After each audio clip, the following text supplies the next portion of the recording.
अस्सलाम वालेकुम अज़ीज़ तलबा, उम्मीद है आप खैरियत से होंगे। आज है इस वीडियो लेक्चर के अंदर हम सेकंड लाइन ऑफ डिफेंस के बारे में पढ़ेंगे। जब एक पार्टिकल किसी जिस्म में एंटर होता है तो वो वहाँ पर बीमारी पैदा करता है और जिस्म उस पार्टिकल से निजात हासिल करने के लिए 3 स्टेप्स पर लड़ता है। First line of defence, second line of defence और third line of defence.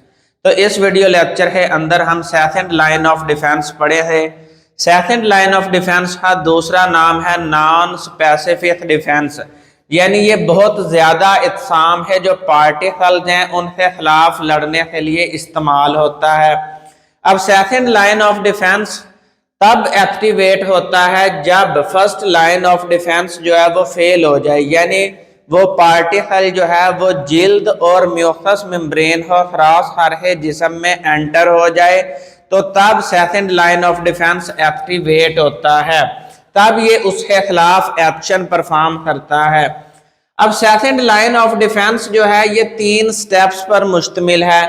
First step है phagocytic cells and natural killer cells, और इसके साथ चंद प्रोटीन्स शामिल होती हैं जो मिलकर उस एंटीजन या पैथोजन या फिर जिसका नाम फॉरेन पार्टिकल है उसे मारने के लिए इस्तेमाल होते हैं। दूसरे नंबर पर जिस एरिया के अंदर ये पार्टिकल एंटर हो जाता है वहां पर इन्फ्लेमेशन आ जाती है, सूजन पैदा होती है, सूजन रद्द अमल जाहिर होता है। और तीसरे नंबर पर यहाँ पर बॉडी का जो टेम्परेचर है, दर्जा हरारत है, वो उसमें इजाफा होता है और वहाँ पर बुखार की हालत पैदा हो जाती है। तो अब हम इन 3 चीज़ों को बारी बारी पढ़ते हैं। नंबर 1 है फिलिंग सेल्स ऑफ ब्लड। इंसान के जिस्म में ब्लड में वाइट ब्लड सेल्स पाए जाते हैं। ये वाइट ब्लड सेल्स ही असल में फैगोसिटिक सेल्स होते हैं, जो यहाँ पर हमने नंबर 1 फैगोसिटिक सेल्स और नेचुरल किलर सेल्स का नाम दिया है। तो ये वाइट ब्लड सेल ही असल में फैगोसिटिक सेल्स होते हैं जो से उस माइक्रो ऑर्गेनिज्म यानी उन पार्टिकल्स हो और वहां पर एबनॉर्मल सेल्स हो तबाह बर्बाद करते हैं। अब ये जो एबनॉर्मल सेल्स हैं ये असल में कैंसरस सेल्स होते हैं जो एबनॉर्मल फंक्शन परफॉर्म करते हैं। तो ये वाइट ब्लड सेल्स उन एबनॉर्मल सेल्स हो और जो पार्टिकल बाहर से एंटर हुआ है जिस्म में, उन दोनों को मार देते हैं। अब इन सेल्स का नाम है फैगोसाइट्स और इस अमल का नाम है फैगोसाइटोसिस, जिसमें ये उस पार्टिकल को मारते हैं। फैगोसाइटोसिस वो अमल है जिसमें ये वाइट ब्लड सेल जो हैं ये उस पार्टिकल को पहले स्वेलो करते हैं, निगल लेते हैं और निगल कर उसे लाइसोसोम एंजाइम की मदद से उसको तोड़ देते हैं।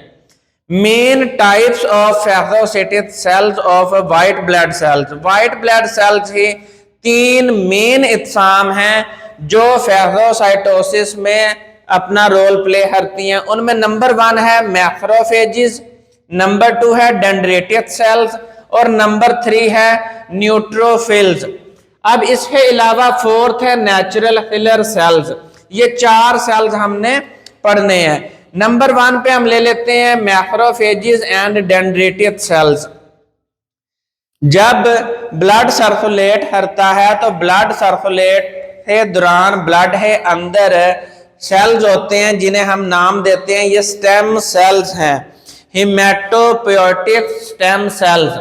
ये स्टेम सेल्स जो हैं ये डिवाइड होकर मोनोसाइट्स बनाते हैं। ये मोनोसाइट्स जो हैं ये इंसान के जिस्म के अंदर जो हड्डियां पाई जाती हैं, हड्डियों में जो बोन मैरो पाई जाती है, ये मोनोसाइट्स जो हैं वहां पर बनते हैं बोन मैरो के अंदर। ये स्टेम सेल जब डिवाइड होते हैं तो मोनोसाइट्स में तब्दील हो जाती हैं। ये मोनोसाइट्स जो हैं ये ब्लड है अंदर 1 से 3 दिन है अंदर जो है वो सर्कुलेट करते रहते हैं मोनोसाइट की फॉर्म में। बाद में ये मोनोसाइट जो है ये मैच्योर होकर तब्दील हो जाते हैं मैक्रोफेजिस में और डेंड्रिटिक सेल्स में, यानी मैक्रोफेजिस और डेंड्रिटिक सेल जो हैं ये मोनोसाइट से ही बनते हैं। जब कोई इन्फेक्शन होता है, कोई पार्टिकल जो है वो बॉडी टिश्यूज है अंदर एंटर होता है, तो ये मोनोसाइट्स तब्दील हो जाते हैं मैक्रोफेजेस और डेंड्रेटिक सेल्स में। अब ये मैक्रोफेजेस आपको फेफड़ों में, जिगर में, स्प्लीन, तिल्ली में, गुर्दों में और ब्लड है अंदर मिले हैं।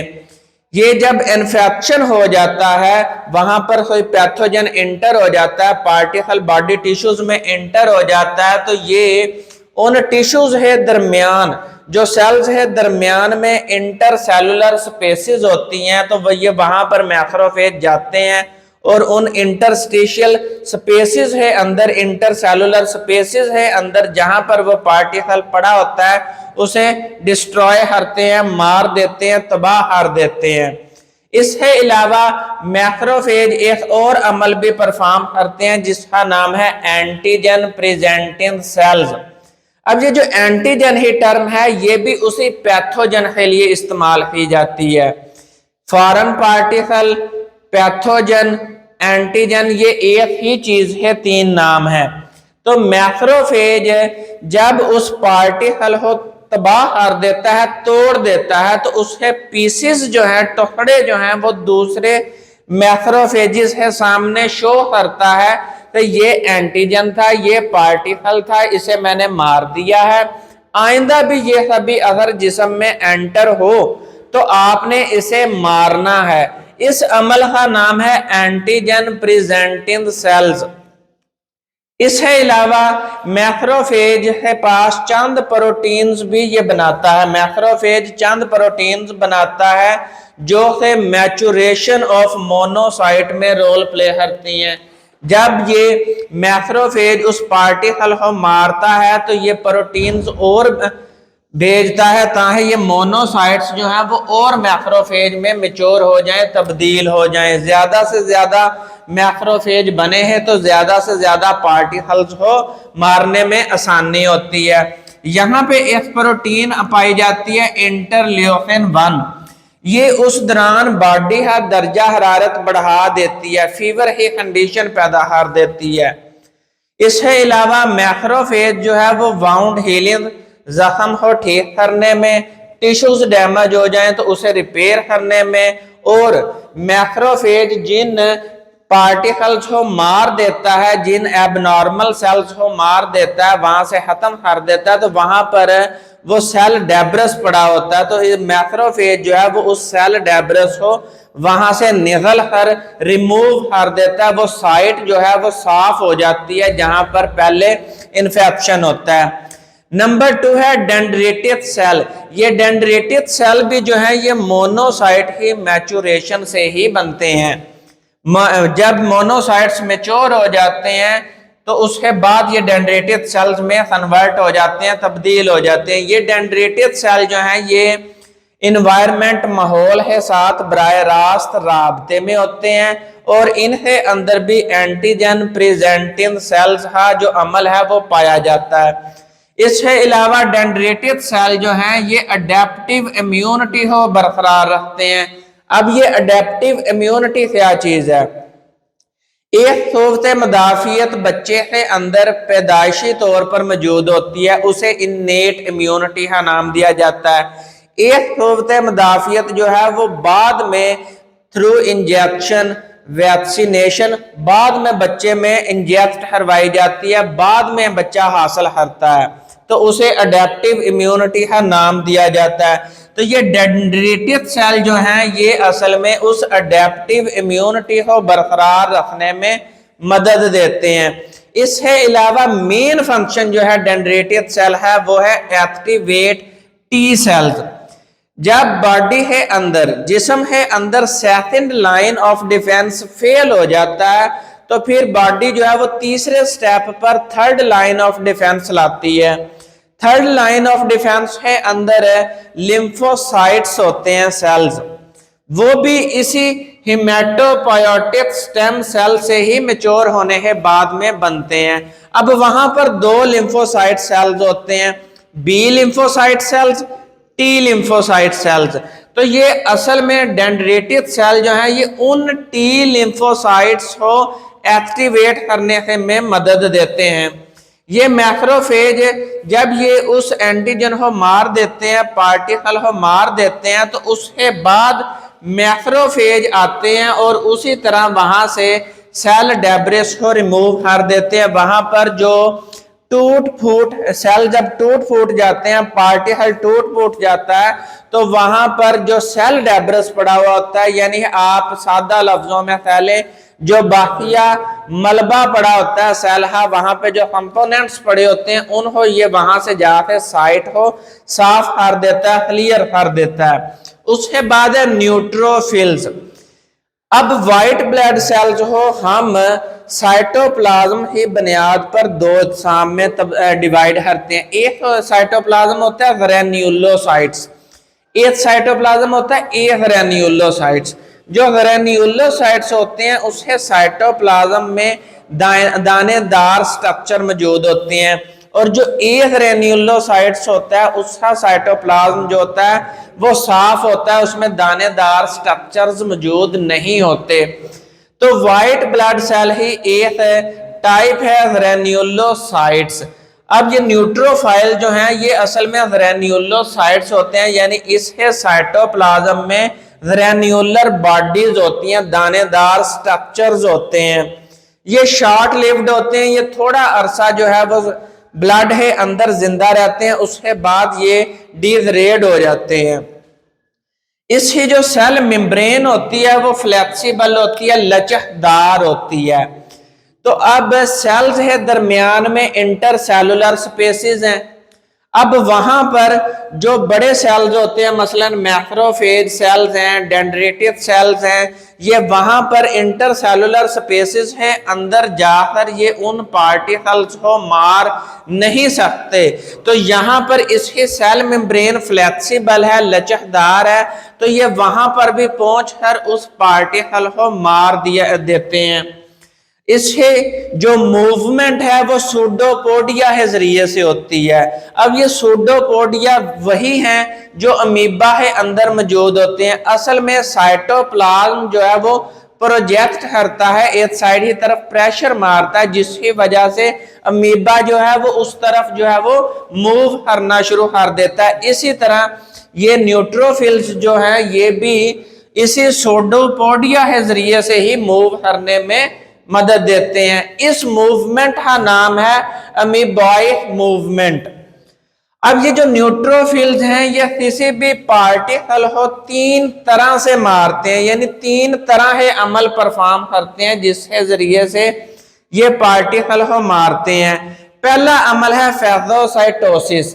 ये उस पार्टिकल को अपनी सेल मेम्ब्रेन को अंदर की तरफ मोड़कर ये उस पार्टिकल को ये निगल लेते हैं। उसके बाद सेल मेम्ब्रेन बाहर से बंद हो जाती है और ये अंदर जो है फूड वैक्यूल बन जाता है और मुख्तलिफ लाइसोसोम एंजाइम के जरिए से इसको तोड़ दिया जाता है। इस अमल का नाम है फेगोसाइटोसिस। नंबर 2 अमल जो है वो है एक्स्ट्रा सेलुलर डीग्रेन्युलेशन। इसमें ये उस पार्टिकल को निकलता नहीं है, बल्कि पार्टिकल जो है वो बाहर पड़ा हुआ है और ये व्हाइट ब्लड सेल यानी न्यूट्रोफिल जो है ये अपने अंदर से एक्स्ट्रा सेलुलर एंजाइम जो है वो ग्रैन्युलर फॉर्म में यानी दानेदार स्ट्रक्चर जो है वो बाहर रिलीज करता है। ये जो दानेदार स्ट्रक्चर बाहर रिलीज होते हैं, बाहर खारिज होते हैं, ये उस पार्टिकल को बाहर ही मार देते हैं। इस अमल का नाम है एक्स्ट्रा सेलुलर डीग्रेन्युलेशन। नंबर 3 स्टेप है एक्स्ट्रा सेलुलर ट्रैप। इससे सिलिया लाइफ जो है वो सिलिया बाहर आते हैं और ये सिलिया जो है वो इस तरह उस पार्टिकल को ट्रैप कर मार देते हैं। तो ये 3 तरह है अमल जो है वो न्यूट्रोफिल्स जो है वो परफॉर्म करता है। नंबर 4 सेल है नेचुरल किलर सेल्स। ये नेचुरल किलर सेल जो हैं ये इंसान को इन्नेट इम्यूनिटी देते हैं। मसलन ये पैदाइशी तौर पर ही बच्चे के अंदर मौजूद होते हैं और ये पार्टिकल को मारने के लिए इस्तेमाल होते हैं। ये कभी भी उस पार्टिकल को बराह रास्त मारने नहीं जाते, बल्कि ये प्रोटीन्स बनाते हैं। वो प्रोटीन्स जो हैं वो उस पार्टिकल को मारने के लिए इस्तेमाल होती हैं। सबसे पहले ये एक प्रोटीन बनाते हैं जिसका नाम है परफोरिन प्रोटीन। ये परफोरिन प्रोटीन जो है वो उस एंटीजन के ऊपर जाके बाइंड होते हैं, यानी ये आपके नेचुरल किलर सेल्स हैं, ये पार्टी सेल है, ये ऊपर आके बाइंड हुआ। अब इसने परफोरिन प्रोटीन बनाई, उस परफोरिन प्रोटीन ने उस एनिमी सेल में या फिर आप कह लें उस पार्टी सेल की जो सेल मेम्ब्रेन है उसमें सुराख पैदा किया। जब सुराख पैदा किया तो फिर इस नेचुरल किलर सेल ने एक और प्रोटीन बनाई, ग्रेनजाइम्स प्रोटीन। ये ग्रेनजाइम जो प्रोटीन है ये असल में एप्टोटिक प्रोटीएज प्रोटीन्स होती हैं।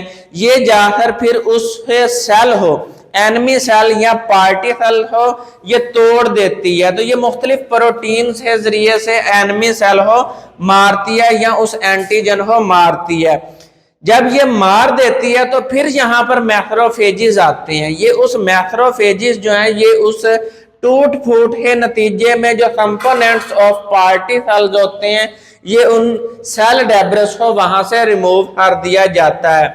अब इसके अलावा चंद प्रोटीन्स भी हैं जो सेकंड लाइन ऑफ डिफेंस के अंदर जिस्म का दिफा करती हैं, तो वो हम नेक्स्ट लेक्चर में पढ़े हैं। उतनी देर दुआओं में याद रखें, इसका स्क्रीनशॉट ले लें और अपनी दुआओं में याद रखें। फी अमानिल्लाह।